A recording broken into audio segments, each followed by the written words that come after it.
Welcome back to Sports Card Connections, everybody, for our weekly update on the 1990s through the Mail Autograph contest we're a part of. And we'll get started right in with the returns. The first one is somebody who was signing for everybody. Well, the autograph guys who know Doug Jones, but sadly he died and he didn't get to my card. But his wife is now sending out, this is his testimony card as a Christian. And as she sent this out, he had this card made up, picture of him when he was on the Athletics. Obviously, I had sent him a 1990 Fleer, and she's including a little note.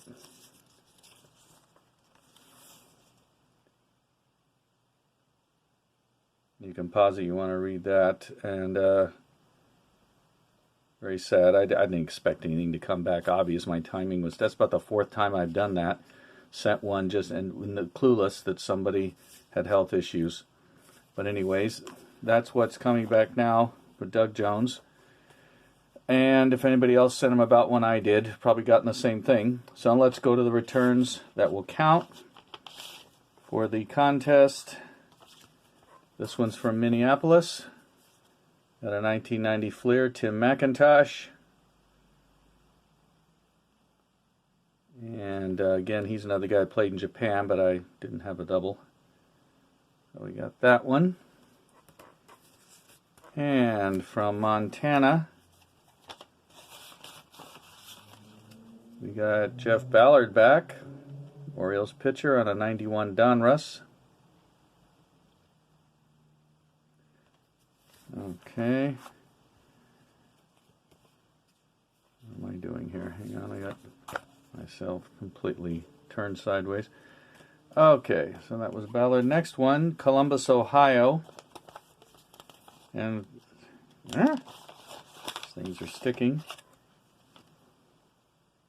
Andrew Castles, Hartford Whalers, 92 O-Pee-Chee.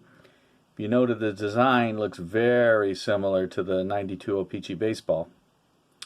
And which you can see my friend Laura open a box on her channel, LJ's Clubhouse, of the baseball she just got. And it's interesting that, yeah, it basically just substitute the sport, but the card design was the same.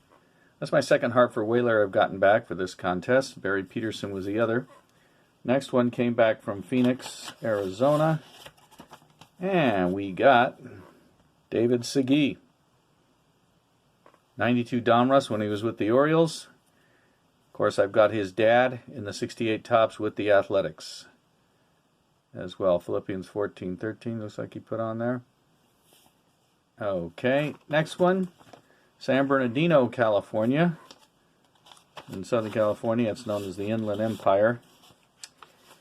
And got two back from former Angel Adam Kennedy. Well, there's the Stadium Club when he first came up with the Cardinals. That'll count for the contest. And beautiful shot on the back. 1998 Stadium Club. So that's for the 90s, but I wanted one with the Angels, and I had a Heritage, 07 Heritage, and he signed that too. Boy, that looks good. The Heritage using the 1958 Topps design. So Adam Kennedy came back. Next, we got another one, also from the San Bernardino postmark, Inland Empire. And we got former Phillies catcher Jeff Grotwald. Got a couple. 92 Fleer Ultra with the Phillies. 91 Line Drive at Scranton AAA for the Phillies. The Red Barons. He signed one of each. So there's another point. Next, we got the South Suburban Illinois. And it's a guy I've been waiting quite a while for, actually. If I can get him out. Wes Chamberlain. He also played in Japan. To Jeff, Wes Chamberlain, a 92 Topps with the Phillies. He played in Japan with the Chiba-Lotte Marines. Okay, then we go to Sacramento, California, up north. Another minor league card, and it is Dave Sachs, brother of Steve. Here he's catching at AAA Columbus for the Yankees. And it's a ballpoint autograph, as you can see. Okay, after Dave Sachs, we have the old who knows where it's from. No postmark. Ah, it's Jim Bloomberg, the Williamsport Bills. He's actually in Oregon, and that's a AA card by Pro Cards. And yeah, he sent it back right away. So as you can see, it's a 1990. He was in the Mariners system. Great signature. Came back real quick. And the last one for the contest is from Reno, Nevada. Another minor league card, Brad Byerly with the Iowa Cubs. And this is again a 91 line drive. You can see his stats there. He had made it up to AAA.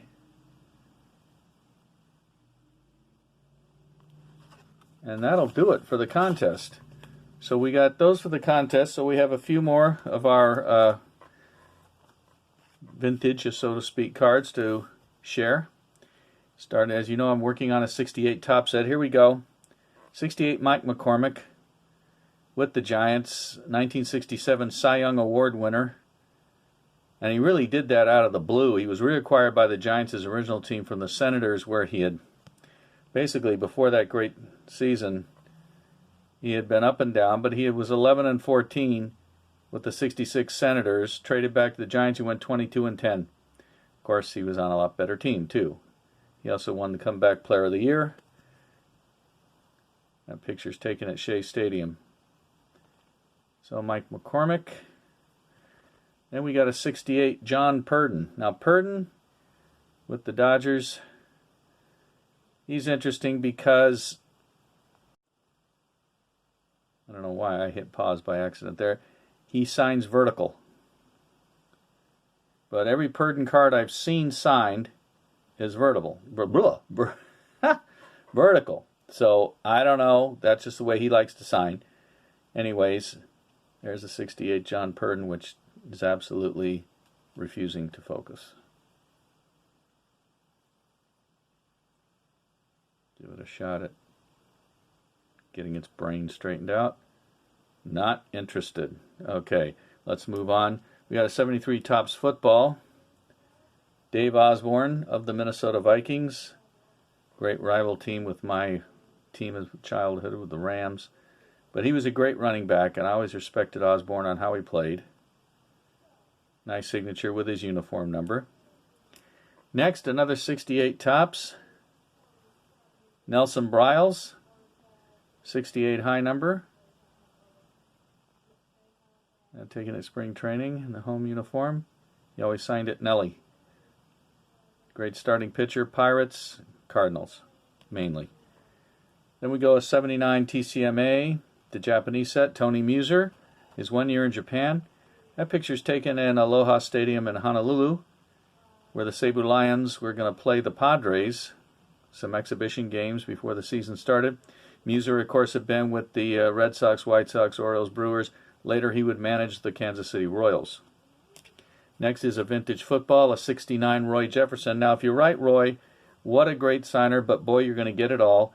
So he's got his name on the 69 Topps, then underneath his nickname, Sweet Pea. Then 68 and 69 All-Pro in the upper left corner, 3-time Pro Bowler in the upper right. Then he's going to send you a print he made of his 1975 card with the Redskins. He's going to sign that. But he changed the back, of course, in turn. It's his career highlights and tells all about him. And he'll give you both of those. Roy Jefferson, a great signer, and he gives you everything he's got. Next, the last year for Larry Sherry. And Larry, of course, had been came out of nowhere as a rookie in '59 with the Dodgers. And in the '59 World Series against the White Sox, he was fantastic. I think he won 2 games and saved the other 2. As you can tell, there's an exhaustive biography there. But anyways, this was his last year, which he would split between the Astros and the Angels. And that's his, that picture's with the Tigers. 68 Larry Sherry. Next, another 7 Series high number, 68, Jerry Grody, the Mets catcher on their World Champion 69 team, longtime catcher, finished up with the Dodgers and Royals in the late 70s, early 80s. There he is in his prime with the Mets. Next, a 72 football, Dennis Shaw, Buffalo Bills quarterback out of San Diego State. And he was a local Southern California product. Played with Buffalo. Was their starter in the early 70s. Another horizontal signature, another high number, Jose Tartabull. Jose's got some great looking cards. I believe he charges now. His son Danny charges. And there's his other son, Jose Jr.'s on some minor league cards. He didn't make it to the majors, but there's Jose on a 68 Topps with the Red Sox. Then one of the few players from the Virgin Islands, Al McBean. He's an excellent, excellent relief pitcher. Pirates, Padres, Dodgers. There he is with the Pirates. Picture taken at Shea Stadium in New York.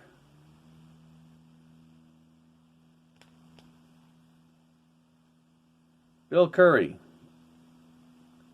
All-Pro center, mainly Packers and Colts. There he is at the end with the Oilers, and then he would go on to coach, and even coach at Alabama, and was a well-known name in football, college football, very influential, highly respected coach and former player.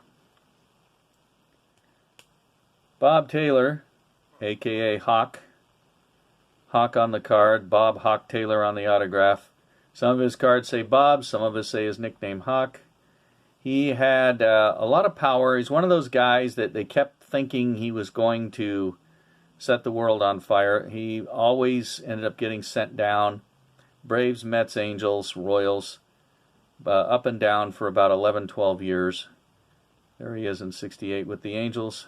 The picture's actually taken at Boston. Next year he would go in the expansion draft to the Kansas City Royals in their first year. Here's a guy that you'll only find on a few Major League cards, but he's an all-time great in Japan, Greg Boomer Wells. And though the autograph is hard to read, he did sign it Boomer Wells, and then underneath those Japanese characters say Booma. And I don't even know if they knew his first name in Japan. He's Boomer on everything. This is a 92 BBM. And he just had a great, great career over there. Never really got to get very far with the Toronto Blue Jays. He was actually behind Cecil Fielder. And Cecil Fielder came after him. Hang on, they had the same almost resume. At that time, Toronto ended up with Wells, Willie Upshaw, and Cecil Fielder. All of them went to Japan at first base. But Wells finally got a chance there, and boy, he made the most of it, and was a really, really a big star. Home runs left and right. Take a look. I know it's in Japanese. But underneath his birth date, you can see there, those Japanese characters underneath, it's going to tell you what awards he's won, things like that. And then the first two lines say 91 and 90, or 81, 82, those his major league totals. 47 games. In Japan, he really, really was a big slugger. At this point, he had, 251 home runs? And just had really been highly successful. Made the adjustment to playing there, which is not the same as playing in North America at all. And was just a superstar in Japan. Over here, he's a guy collectors think of. Yeah, wasn't he on a rookie card with the Blue Jays? That's about all they think. Or it's on some minor league cards. Yeah, but in Japan, he was a big star. Here's catcher Jerry Zimmerman in his last year. 68. He was a rookie with the 61 pennant-winning Reds. Rest of his career with the Twins, Reds and Twins. Usually a backup catcher from Oregon. Not much of a hitter. Nice signature right across his chest there. And this was, as I said, his last year. In older football, 1956 Topps. Eddie Bell of the Eagles. Good luck, Eddie Bell. He wrote on there on his uniform, he wrote 87. I think that's when he signed it. Anyways, a 56 Topps. Eddie Bell. Here's a guy it took me forever to get, Byron Brown. I just could not get an address for him. And he's again one of the horizontal signers, but I finally did get him, and he actually came back very quickly. That picture's actually taken in Arizona, and that's where he lives. We'll go to a couple of football brothers. Mel, running back out of UCLA with the Detroit Lions. And I'd gotten Mel's address. I asked him, do you have your brother's address? And he gave me Miller's address. That's a 70 Topps. Here's Miller on a 71 Topps. Best wishes, Miller Farr. Real good cornerback. And so I got both the Farr brothers. It was a little different world then. When I wrote him, I don't think he'd give me the address now. I had a few players do that, though, if I asked him. Terry Francona's dad, Tito. 68 Topps with the Braves. Really, really a good hitter. Could have won a batting title in '59 with the Indians. He just didn't have enough at-bats, but he hit, I think, 363. Let's take a look. 59, Cleveland, yeah. But he was a little short on at-bats for the batting title. But there he is in 68 with the Braves. He played a couple more years through 70. Went on to Oakland and Milwaukee.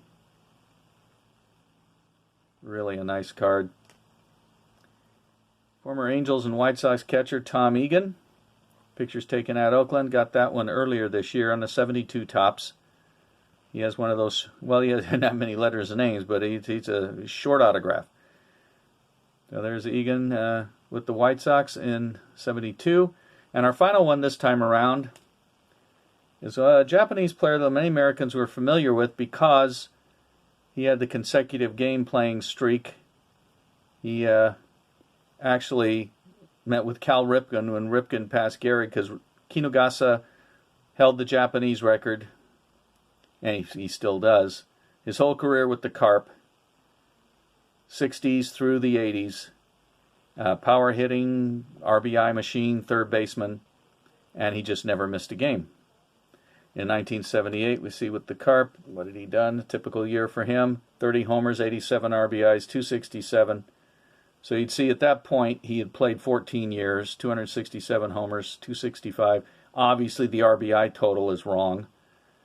They didn't exactly do a lot of quality control on some of these numbers on this set, but there you go. But Kinugasa had a great career. He'll be the last one for today. Put his uniform number on there as well.